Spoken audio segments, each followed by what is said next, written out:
work with the manufacturers identified in the online videos, and we urge consumers to be aware of potentially counterfeit products and misinformation. Authentic Lululemon products are only available for purchase at our Lululemon store. Tariffs against China add up to 145%.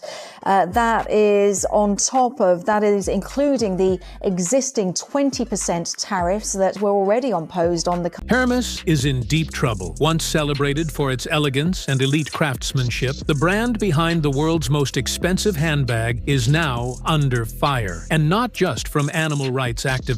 No, this time it's personal. Because the woman whose name turned their bag into a billion-dollar icon turned against them. The company has long maintained its products are made only in Europe and the United States, as it currently states on its website. Recognize this style, this bag? Of course you do. For the past more than 30 years, we have been the OEM factory for most of the luxury brands around the world. Gucci, Prada, Coach, Louis Vuitton. Jane Birkin, the face behind the legendary Birkin bag, didn't just speak out. She exposed the dangerous truth behind Hermès's luxury empire. And what happened next has the entire fashion world in chaos. Today's show about luxury bags carefully handcrafted in China. Turns out your quote-unquote made in Italy luxury handbag might have more ties to Chinese factories than to Tuscany. Thanks to viral TikToks from Chinese factory workers, the internet is now in a frenzy. Price $23,000, but Guangzhou price $600. Protests are erupting outside flagship stores. Social media's on fire. Viral videos are calling for Hermès to be banned. And at the center of it all, a decades-old partnership unraveling in public, with claims of betrayal and a legacy built on silence. But how did we get here? To understand the outrage, you need to know the story Hermès doesn't want you to hear. A story that begins with one woman, one bag, and one industry that's been keeping secrets for far too long. At Hermès boutique will cost you 38,000 USD. But what is the real cost out of the factory? Today, I'm going to break it down in front of you, step by step. First thing first, Hermès only use the leathers from the 3 top-level suppliers. One is called Nuti from Italy. The second is Weinheim from Germany, and the third is Haas from France. One piece of Togo leather, the same leather as this one, will cost 450 USD.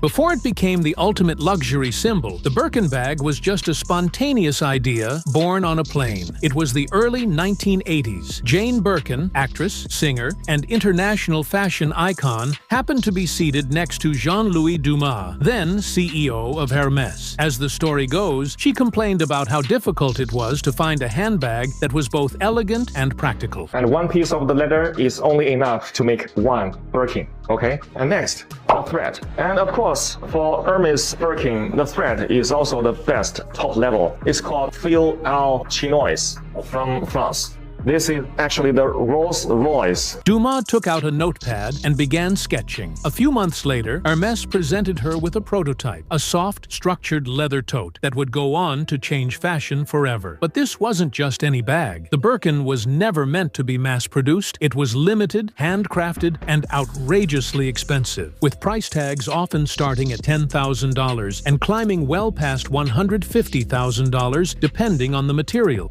In thread.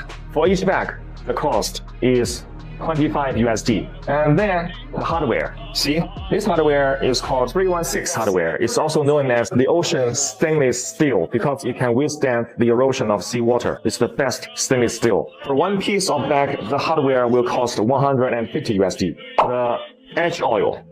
For decades, it became the symbol of wealth and exclusivity, carried by royalty, celebrities, and CEOs alike. The waiting list? Years long. The demand? Insatiable. But what few people ever asked was how the bag was made, or more importantly, what it was made of. Some of the most prized Birkins weren't just leather. They were crocodile, alligator, lizard, exotic skins sourced from animals often raised and used for the sole purpose of being turned into fashion. Edge oil is imported from Italy. It's called heat seal edge oil.